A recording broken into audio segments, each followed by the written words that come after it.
Florida, the nation's gizzard. It's the magnificent Lassiter Show, starring the magnificent Lassiter.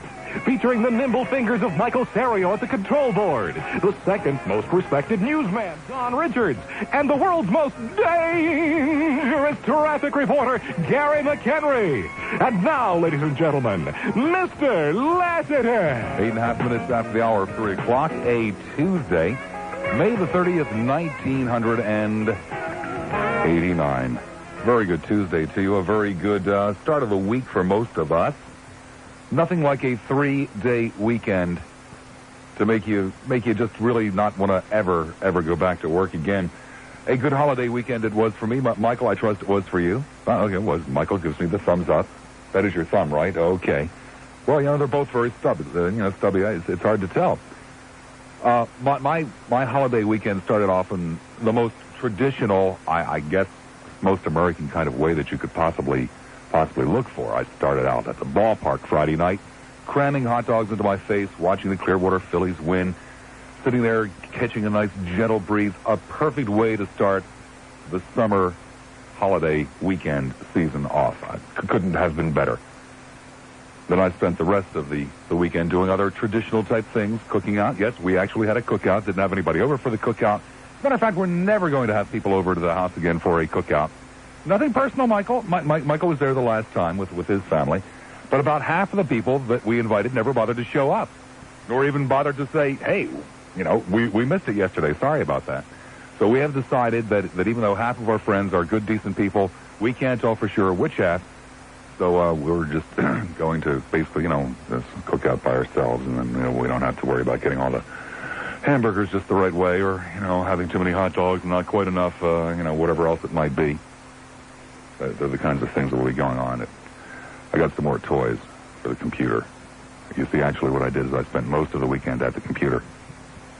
I bought 2 new programs, both of them utterly, hopelessly, without rhyme, reason, or cause that will not do anything to improve my life whatsoever, except cost a lot of money and took hour upon hour upon hour of my time to try to figure out. I bought one of those. I know that 2/3 of you, 3/3 of you, who knows, I have no idea what I'm talking about, but I bought one of those delightful paint programs where you actually sit there and can paint on your computer screen, just beyond belief. Made all kinds of titles for the VCR, had a lot of fun with that over the weekend, and also bought one of these desktop publishing programs so that I can write clever little newsletters to send to the folks back in Iowa. Well, what else are you going to do with this kind of stuff? But nonetheless, it kept me from thinking about the business. It kept me from thinking about here. Not once did I think about this place over the weekend, which is great because it sends me back, rejuvenated, recharged, and it takes, probably 15, 20 minutes to get back into the condition that we were in before we left here. Slurpees. That's what I came here basically to talk to you about today, are Slurpees. I have completely given into Slurpees. I go now, I find myself wandering from store to store to store looking for special flavors. And I do have a complaint. I know, we got lots of legal problems around here, but the 7-Eleven at McDill and Gandy have pulled a fast one on me. They have one of these Slurpee machines that only puts out 2 flavors, and on one side they have banana. Yeah, God, banana. Yeah. And on the other side, they have this stuff that's red. Okay? Most of the other Slurpee stores in my neighborhood also have stuff that's red, and it's wild cherry, and it is delicious. It is by far and away my favorite. It's why I have found myself roaming from store to store to store, only to find out that most of the stores are out of it by the time I get there. But the 7-Eleven at McDill and Gandy, with a 2-station Slurpee machine, had an absolutely full machine of red stuff. I did something really bad. I bought 2 of them. 2 of them at one time. And I ran out to the car and stuck my little Slurpee straw in one, pretending it was I'll have 2 of these, one for myself and one for my friend. There wasn't a friend. I buckled it into the seat belt on the seat home so it wouldn't fall over. And I drove home. And I put the little straw inside and I went just as you would with a Slurpee, only to find out it was not wild cherry, it was fruit punch. No wonder they've got this stuff coming out the wazoo over there. And they didn't even have the decency to put the little card in the thing that said fruit punch, because they knew if they did, people would have bought the banana. Anything to get away from the fruit punch. But that's not really why I came here to talk to you today. I came here to talk to you about Saturday night's main event. I mean, I don't know about you guys, but I mean, whoever draws up the scenarios for the WWF must be on vacation, is the only possible explanation I have, because I mean, this Macho Man, Sensational Susie or Shirley or whatever the hell her name is really, I mean, it's about as exciting as a banana Slurpee, you know what I mean? And about as tasteful as the fruit punch Slurpee, you know what I mean? I mean, come on, you guys over there at the WWF. Can't you do better than that? I mean, the AWA is almost as exciting sometimes. My cherry tomato plant is dying. That's what I really came here to talk to you about this afternoon. I didn't bother to tell you guys, but a couple of weeks ago, several weeks ago now, my lovely wife saw an ad in the paper one Sunday afternoon for geraniums. You know, it was like $5 for $1 or something like that, a ridiculous price, at Frank's Nursery. And so she said, you know, can we go over there and check out? And I said, of course, my love. Of course you can go over there and buy $1 worth of geraniums. I came home with she came home with $1 worth of geraniums. I came home with $70 worth of pots and dirt, flowering plants and herbs. And I started on my back deck my own little garden. Most of my flowers died almost immediately. But my little herb garden, where I also planted a couple of tomatoes, one large tomato plant, one cherry tomato plant. I was out there watering one day about 2.5, 3 weeks ago, and I hadn't even realized, because the little cherry tomato plant is lost in this jungle in this pot. And there was a little baby cherry tomato laying right there on the ground, well, in a pot. And I picked it up and I watered it off, and it looked like it was just the right consistency, and I popped the tomato. You know, like you used to pop pills. Bam, popped it. I do not like cherry tomatoes. I have never in my life had such a grand, glorious piece of vegetable. I've never grown anything before. This was the first food I had ever grown with my own hands. I'm usually too busy eating to be farming. And since then, I have harvested another 4 tomatoes off of this plant, and now it's dying. It's given me all it's going to give me, I guess, for the season. That's what I really came here to talk to you about. Now what I really came here to talk to you about is Sophie, my dog. I haven't talked to you about Sophie for a long time. Do you know why? Because she ran away? No. Because the gypsies came and stole her? No.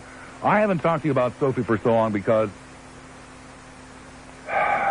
she's not worth talking about anymore. The damn dog is so good, she just is not worth talking about any longer. It's not really what I came here to talk to you about today.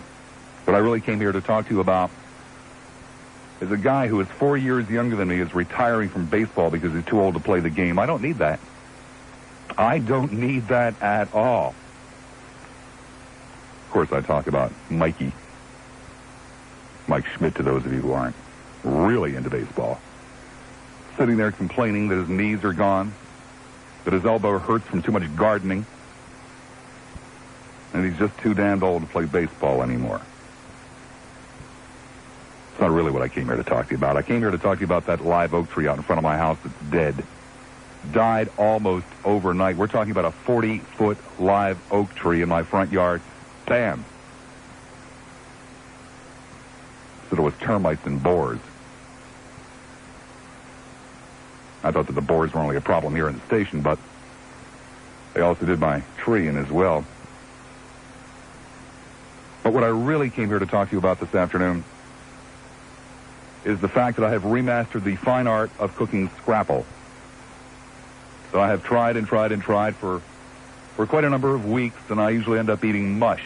Well, scrapple's all mixed together, you know, in kind of mush. It still tastes the same, but this morning, I left the butter out of the pan, and the damn scrapple just cooks perfectly. For all of you who are having trouble with your scrapple, leave the butter out of the pan. Palm Harbor, hi, you're on the air at 970 WFLA. How you doing, Bob? Oh, great, Palm. How are you? Fine. Did you watch the Saturday Night Main Event? Yeah. That was an awesome piece of entertainment, wasn't it? Yes, it was an awful piece of entertainment. I said awesome. Awesome? Are you serious? Yeah, Hulk Hogan doing that suplex on top of the steel cage. That was beautiful, Bob. I'm telling you, the guys that are in charge, or the gals, the case may be, who's in charge of the scenarios for the WWF is either on vacation or has quit. But I mean, if the kind of nonsense that went on there entertains you, I mean, you know, how many times is Hulk Hogan going to outsmart the big boss man in a steel cage? But that's what makes it so entertaining, though, because he always defeats the big boss man. Good always triumphs over evil. Well, Hulk Hogan is not good. He's not? No. How do you see that? Well, I guess my glasses aren't smeared with chicken fat like apparently yours must be. Well, the fans love him. They're always cheering for him. Yeah, right. This new movie that's coming out where Hulk beats up on some poor little skinny guy with a motorcycle. No, not the little skinny guy with a motorcycle. Hulk has the motorcycle. Oh, but that's a movie. That's fake. Oh, you're right. Is this, this is a ratings story. Do you have anything else? I mean, can you pick it up a little bit, or should I go on to somebody else? Well, I do feel bad about your oak tree dying real quick. That was a pretty sad story. Well, it was. It died in less than a week. You have never seen anything quite like it in your life. A mammoth tree. Just, bam, dying like it was a little flower out in the backyard. Okay. Well, that's about all I have to say, Bob. Okay. Amazing. A man that has compassion and feeling for trees also is into professional wrestling on Saturday nights. 990-9352 in Hillsborough, 461-9352 in Pinellas.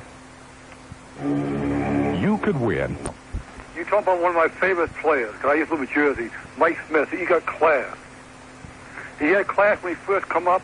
He's the best third baseman around besides George Kell. And you know, the Yankees had Boyer and all that stuff like that. But for the man hit power year after year, that's one of the best mans ever had it. He had an average almost like Babe Ruth had. If you stick around a little longer, you know what I mean? For home runs and stuff like that, you know what I mean? Well, I don't think his average was quite he like played for Luther for many years. Him and the Bull carried the team for many years and had Bull as shortstop and all that stuff. You know, you live in Jersey. If you follow the Phillies, you know what the story is, you know? Mm-hmm. But I'm going to tell you, that's one of the greatest players in the world. And he went out like class. He knew it was his time. If they don't put him in the Hall of Fame, they better forget that thing and just tear the town up. Okay. Thank you. Take care. 990-9352 at Hillsborough, 461-9352 in Pinellas. Largo. Hi, Larg. You're on the air at 970 WFLA. Yeah, you like those wild cherry Slurpees too, huh? Oh, yeah. Yeah, Hey, it's listen, definitely you know where it's at. Listen, I'm like you. I ride around. I'm trying to find that stuff too. But you know what I found out? You know why they don't have that so often? No. Because big fat pig like you rides around and eats it all up all the time. That's why there's none left. If big fat pigs like you would quit eating it, there'd be more for other people. Oh. Okay. Sir, I never go to Largo for my Slurpees. As a matter of fact, I don't go to Largo for anything because it's been brought to my attention that there are an awful lot of very weird people that live in Largo. Pinellas Park. Hi, Pinellas. You're on the air at 970 WFLA. Hey, Bob. Oh, yeah. This is the kid, Gibbs kid. They called you a couple weeks ago. Uh-huh. I was just talking, I heard you on the radio talking to that guy about the WWF wrestling. Mm-hmm. That's the most fake stuff I've ever seen in my life.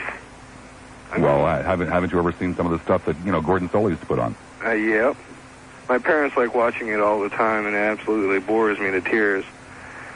But if you watch on one of the WrestleManias, when Hogan wrestled Bundy, mm-hmm. Bundy had a razor blade in his hand and slit his forehead open. No. Yes, I have it on tape. Are you serious? Uh-huh. Shenanigans like that? I wouldn't be stupid enough to cut my forehead. They couldn't pay me. Well, I did. $200. Ain't worth it. $500. No. $10,000 just as, a couple of scratches. Yeah, that would be worth a couple so scratches. you do have a price. I see. What makes you any better than Bundy? I'm skinnier. That makes you better? Yeah, because I'm not stupid enough to go in the ring and get tossed around like a yo-yo. Oh, really? Yeah. For $10,000? No, because in the job that I'll be working at, I'll make more. More than $10,000 a night? Not a night. They make that in a year, maybe 6 months.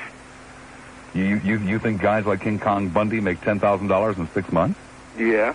Oh. Okay. Be a professional football player and retire when you're about 40. When you're about 40, I see. You do realize the average NFL career is 5 years. Yeah. Well, that's not exactly 40, is it? No, but it depends on how well you are and how long you care to play for. So you're going to be a professional football player? Most likely. Most likely. Mm-hmm. Who do you think you're going to play for? If I don't play for Florida, I'll probably end up playing for Pittsburgh. If you don't play for Florida, I didn't know that there was a professional. Tampa Bay. Oh, Tampa Bay. Have you put your application in yet? No, I still got 1 more year of high school left. 1 more year of high school left. Okay. I already have college scholarship offers all over the United States. I have one from Penn State. I have them from USF, FSU, and I have it from Rice College in Indiana State. Rice College. Is that anywhere near Rice University? I don't know about that. I just know about the college. Okay. Well, thank you very much. All right. Okay. See you. Call us when you're a big football star. 990-9352 in Hillsborough, 461-9352 in Pinellas. None of this stuff is what I came here to talk to you about this afternoon. Not any of it. Came here to talk to you about things like, how much is it worth? How much is it worth to be a teacher? I mean, could you possibly give me a dollar value on what it's worth to pay teachers? How much is it worth? How much is a cop worth? Could you set a dollar price on that? Can you force a person to take a ride on a roller coaster? I mean, can you take somebody and say, you're going to ride on that roller coaster come hell or high water? Of course, what an utterly ridiculous question, right? And the person could say, hey, I don't want to ride on the roller coaster because I'll get sick. Or I don't want to ride on the roller coaster because I'm afraid of falling out. Or I don't want to ride on the roller coaster just because I don't want to. And the thought of being able to force someone to ride on a roller coaster against his or her own will is obviously a crazy, crazy thought. I mean, you can't force somebody to do that. You can't force somebody to do something against their will. You can't force somebody. Do you realize that it's more dangerous to have a baby than it is to ride on a roller coaster? Do you realize the chances are greater that you'll die having a baby than you will taking a ride on a roller coaster? Yet we think nothing of telling a girl to have a baby. At least a lot of us do. A lot of people having babies these days are leaving them on top of dumpsters and in boxes in back alleys and in toilets. And another horrible, horrible story again this morning about a baby abandoned. They think it's about 3 years old, weighs something in the neighborhood of 12 pounds. A lot of talk about it today. A lot of people have a lot of ideas about what to do to women who abandon their babies, what to do to women who just leave them in boxes or in toilets or whatever. Plenty of folks who know precisely just what they want to do to women who do those kinds of things. Doesn't take them 30 seconds, doesn't take them 3 seconds to come up with the precise prescription for punishment to women who abandon their children. But nobody seems to know what to do with a society that allows human beings to get into such a predicament, a society that allows human beings to fall so far behind, to fall so deep between the cracks that they deny that they're pregnant or that they deny that they have babies, they deny the babies the proper care. I mean, are we not a people in this country that absolutely begrudge a mother sufficient means, i.e. money, to provide a decent environment for herself and for her children? Are we not the people that sit around and bitch and moan about welfare mothers and bitch and moan about, nigger girls having babies and bitch and moan about white trash having babies and bitch and moan about all of the things that go along with it? Aren't we the society, the nation that does that all the time? Is that why we sometimes have young women living in seedy motels and small, filthy hotels and crammed into small rooms? And sometimes go crazy and do things like abandon their children or starve them to death or abuse them or set them on fire or burn them with cigarettes or hit them with sticks? Are we not the people who have made it a literal disgrace to be poor? Aren't we the people that have done that?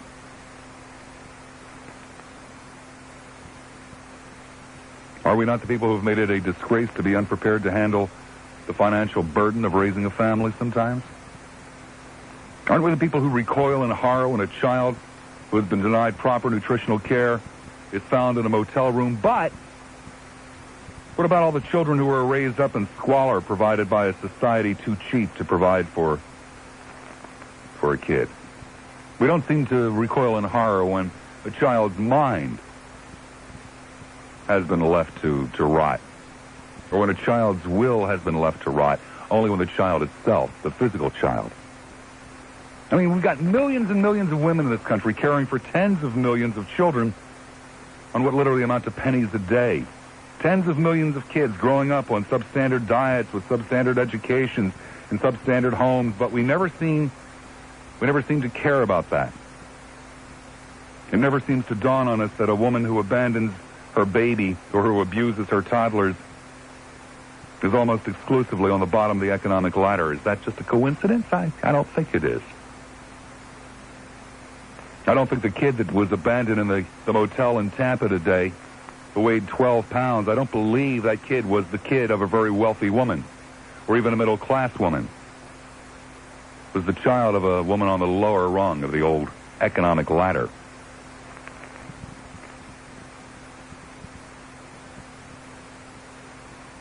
Seems that it's usually women who are either on welfare or women who are earning unbelievably low wages and jobs without security and jobs without any place to go seem to be the ones who end up doing that kind of stuff. Usually they're women who are condemned to living in neighborhoods and they're overrun with drug dealers or violent criminals. But again, nobody seems to do very much to prevent the conditions that can drive a woman to kill her or abandon her own baby. Nobody's interested before the fact. People are only interested after the fact. Somewhere during the last 3 years, somebody saw that kid. Somebody saw the 12-pound kid during the last 3 years. Somebody saw the kid being taken into and out of a sleazy motel room. Somebody saw that kid. But that was okay because the kid hadn't been abandoned yet. I wonder what would have happened if that woman had come up with that kid in her arms and knocked on your front door. You'd have called the cops in all probability. But you know what the hell to do to punish her? Oh, boy. I mean, some of you are out there, come on, let's punish the bitch. I don't have the answers. Don't worry about it. And I'm appalled just like you are when I hear these stories, and I, too, want to punish and to strike back and then look for revenge. Just that every now and then I try to put myself in somebody else's shoes. Doesn't always succeed very well. I just don't know that cases like this belong in a criminal court, and I don't know that cases like this belong left up to you. Or at least some of you. And then what is really sad, what is really tragic, is that a lot of people that I've heard talking about such tragedies seem to ignore the reality of it all and somehow turn it into their own little personal vendettas for anti-abortion or pro-adoption and harangues or whatever it might be. But somebody saw that kid during the last 3 years.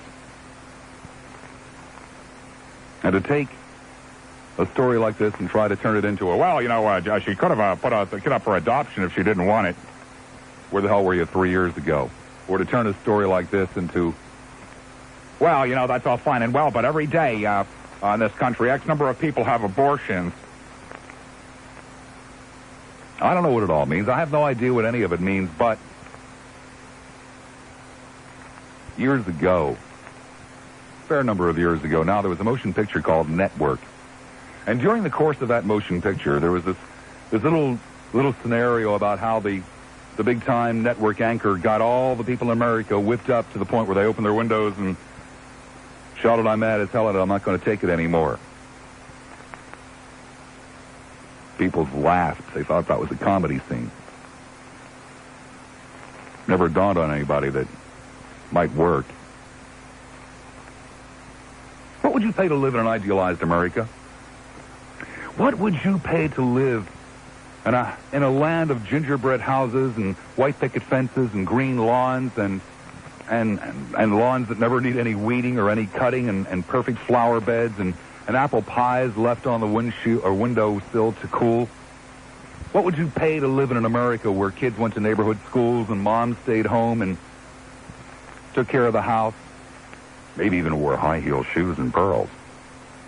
What would you pay to live in a perfect America, an America that had a big park in the center of town and a gazebo and a band that played there on Sunday afternoons, and a town where kids, about the worst trouble they got into is where they stayed for an extra inning or two of baseball instead of coming home for supper. A town where there weren't any drug dealers. A town where you could leave your doors open at night, huh? A town where you could sit on the front porch and you knew almost everybody's name. What would you give to live in a town like that, in a country like that?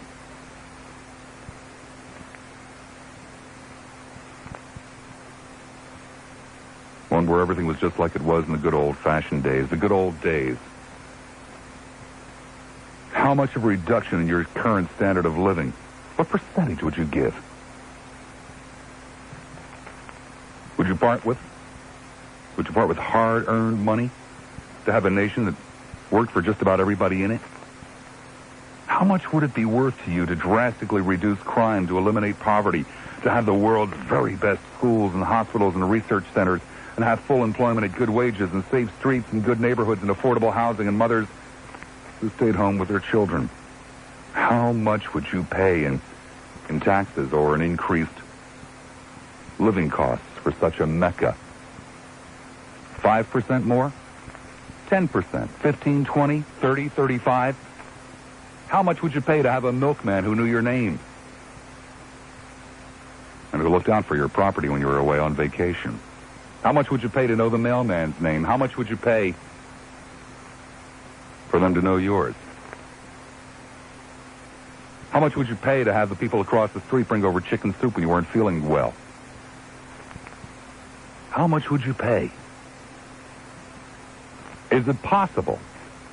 Is there some way that we can buy our way back to the good old days, buy our way back to the neighborhoods and the local schools? And how much would you part for it? That's really what I came here to talk to you about today. Came here to talk to you about the way it used to be, the way we'd all like it to be. Let me give you the telephone numbers. Really don't. But I think it's a reasonable one. And I'm a reasonable man. Ruskin, you're on there at 970 WFLA. Hi, Bob. Hi. Hi, Bob. This is Lee. Hi, Lee. Hi. It sure is hot out, isn't it? Hello? I don't know. I'm inside where it's air conditioned. Oh, I know. Okay. I'm in the air conditioning myself. Great. All right. I just want to talk about, number one, the good old days, and as far as support and everything. I raised 3 sons, and I had to leave the man after 7 years of physical abuse. And he told me, the judge told me I'd get $62.50 twice a month to care of 3 sons after I was physically abused. So that's the good old days. All right, so what is the other thing you were talking about? Tampa, you're on there at 970 WFLA. Good afternoon, Bob. Good afternoon. I think I'd gladly pay $3,000, $4,000, maybe $5,000 a year to go back to that time. I figure I'd spend at least... Well, before you go into those kinds of numbers, I'd really like a percentage. A percentage of my income? Yeah. Well, that's because, $3,000 would be an incredible amount of money to somebody who earned 10. Well, that's $3,000 to somebody that earns $1 million is a drop in the bucket. That's true. I was just considering You take a 25% cut in your standard of living to bring everything back to the good old Walt Disney movie kind of days. Sure. I gladly would. If it meant that I didn't have to worry walking from my house to the convenience store, which happens to be just a couple hundred yards, if I didn't have to worry about my child walking to school in a neighborhood school, which is only a half a mile away. You know, when I went to kindergarten, I was only 5 years old, and I walked to and from school, and it was 3/4 of a mile. Couldn't do that these days. Why not? How come? Well, there is a little bit of... What's different between now and the days when you grew up? It seems that... This is a tough one for you guys, apparently. Just thought it might be, kind of curious to see what you'd pay for the good old days. Pick any strawberries over the weekend, Mike?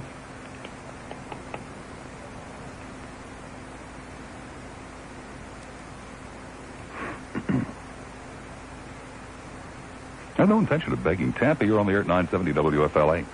Hello, Lassiter. Hi. First-time caller to your program. Great. I don't feel that we can ever go back to the way it was. Society must continue to move forward. Perhaps it can be a cyclical effect. And once to ourselves. Unbelievable. It's fantastic, Michael. Just pick any tomatoes or anything over the weekend? You and the wife have a... You went to Honeymoon Island, right? Ah, to hell with them. Yeah, just let the phones ring. I couldn't care less. You went to Honeymoon Island this weekend?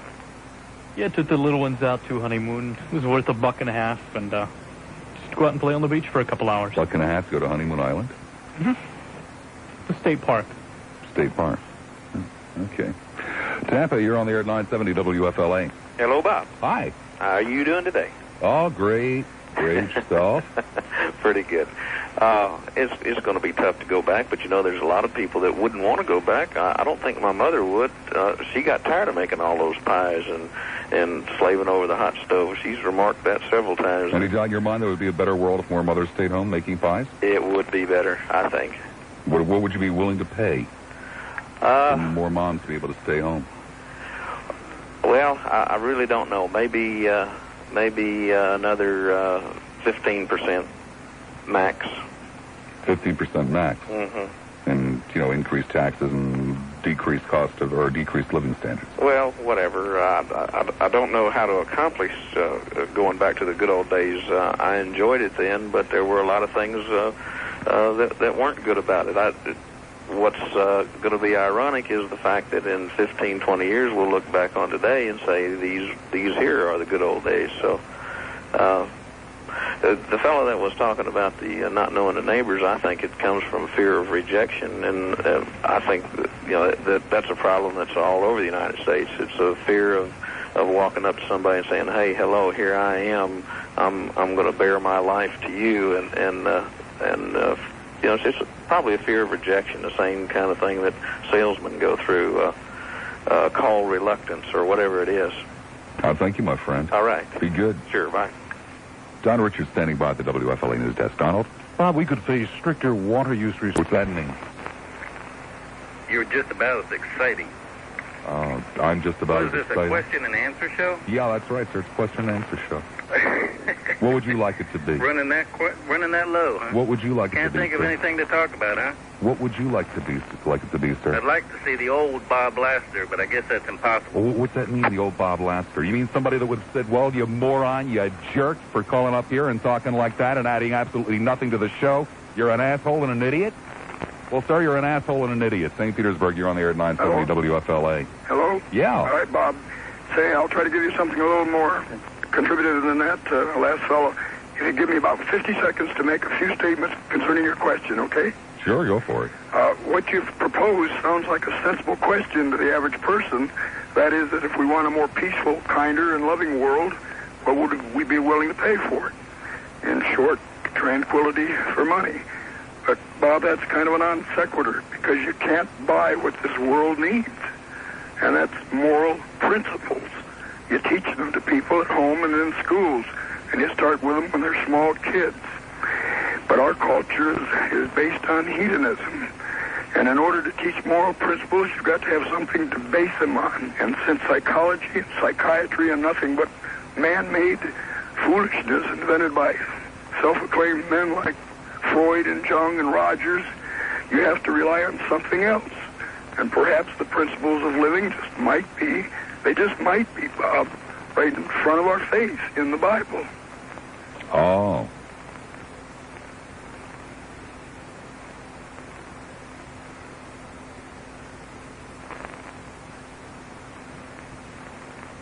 Do you have anything else beyond that? Oh, I see. Okay. Principles for living are to be found in the Bible. The things that will make our lives better are to be found in the Bible. It's a tragedy he didn't stick around to tell us what those things were. 990-9352 in Hillsborough, 461-9352 in Pinellas. I'm sorry if you're bored by it. Hey, it's the best I can do. It's I thought it was, reasonable. You people, apparently don't, at least, not in now it's the dreaded 5 o'clock hour. The 4 o'clock hour wasn't all that bad. Apparently the time zones have changed on us. I thought it was a reasonable question. As a matter of fact, I still do, and I think it's damned reasonable. But I'm not going to sit here and pull teeth. I'm not going to sit here and try to fill. I'll just wait.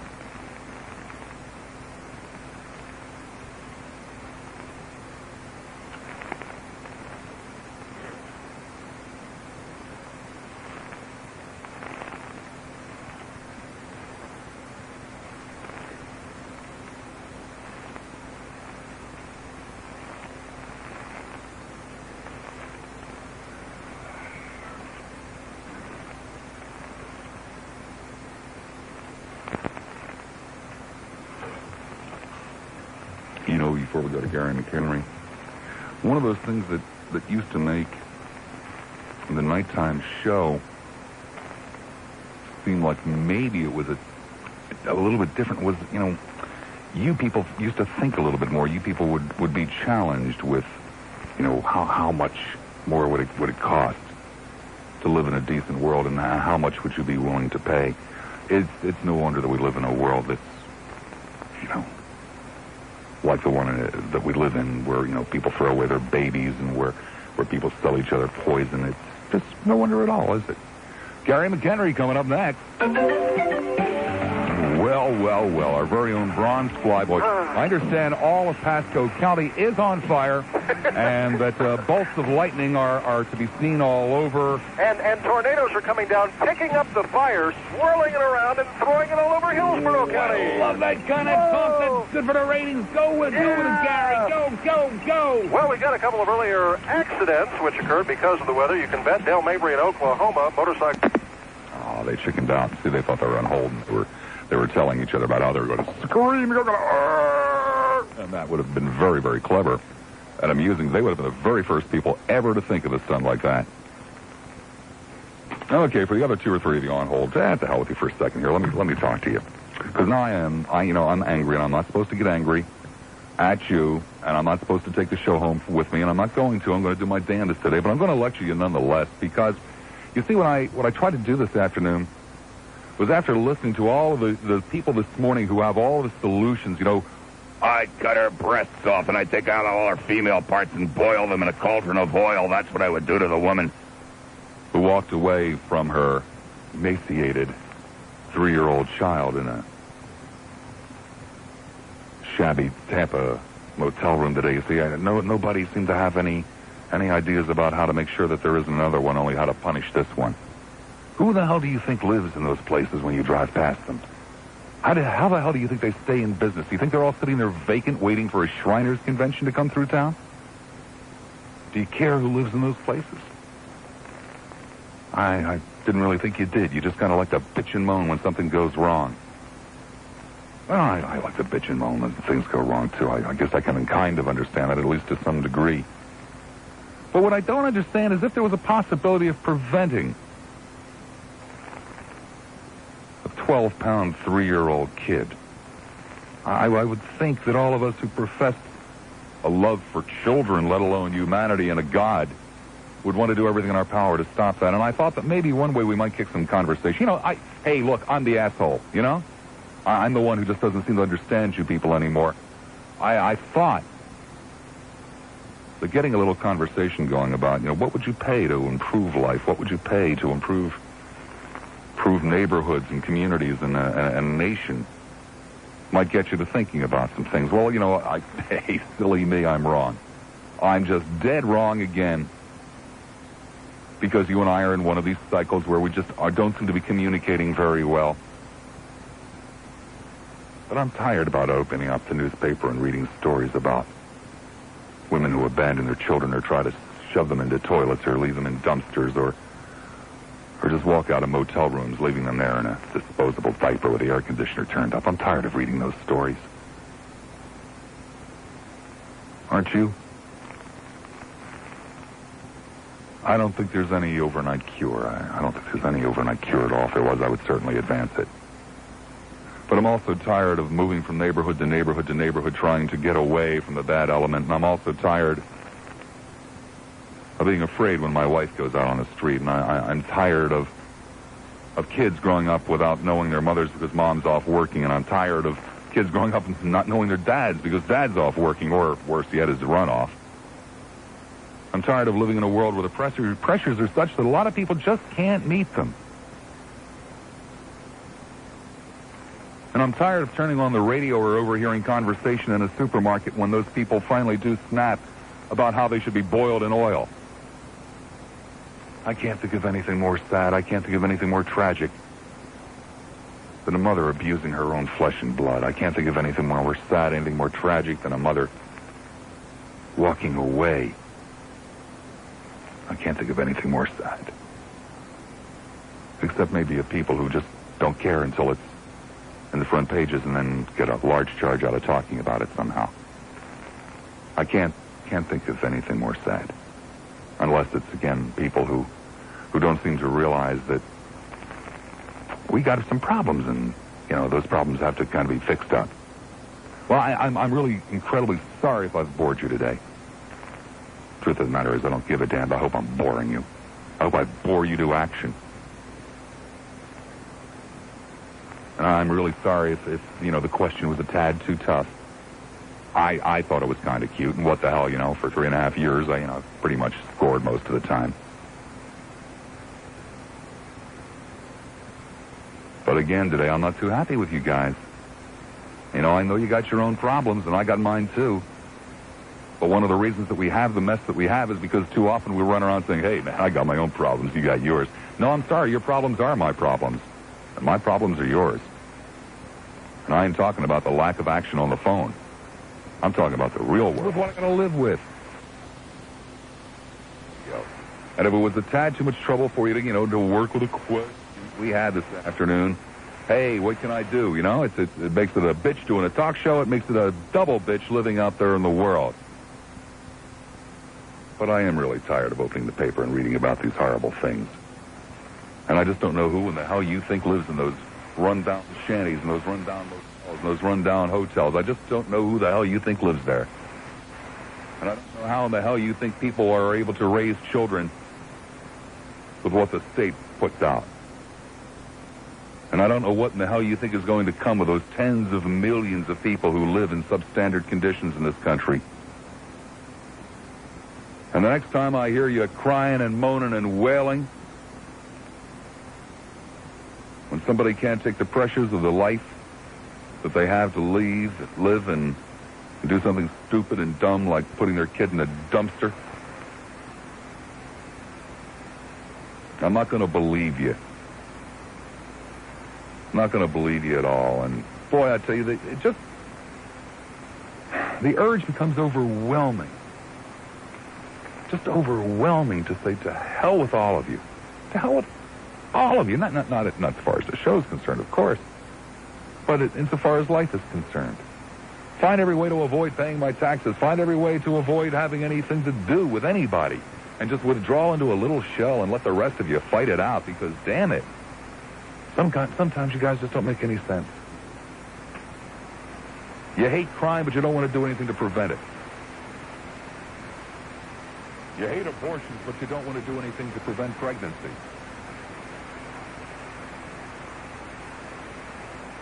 You hate this, you hate that, you hate the other thing, but you never seem to want to get to the cause of any of these problems. Oh, damn it, I just hate living in a world full of problems. That's so outrageous. It's so outrageous that, to want to try to get together and clean up some of these things that we mutually agree are problems. I mean, I just really don't think the biggest problem in the whole wide world, the biggest problem in my world is crime. My world is poverty. Not my own. But the poverty around me that causes a lot of crime. And drug use and so forth and so on. Damn it, I'll just never understand people that just don't really seem to care. Sure do get off on prescribing punishments for taking drugs and punishments for getting pregnant and punishments for... Why the hell do people just go out and buy a lot of cattle prods, stick each other, huh? I think it'd be a hell of a lot better off. What, maybe we could have a 970 WFLA cattle pride giveaway. And you can all stand around sticking each other and have a grand old time. Punish each other. You'd love it. That's all you guys are into anyway is punishment. Go to hell.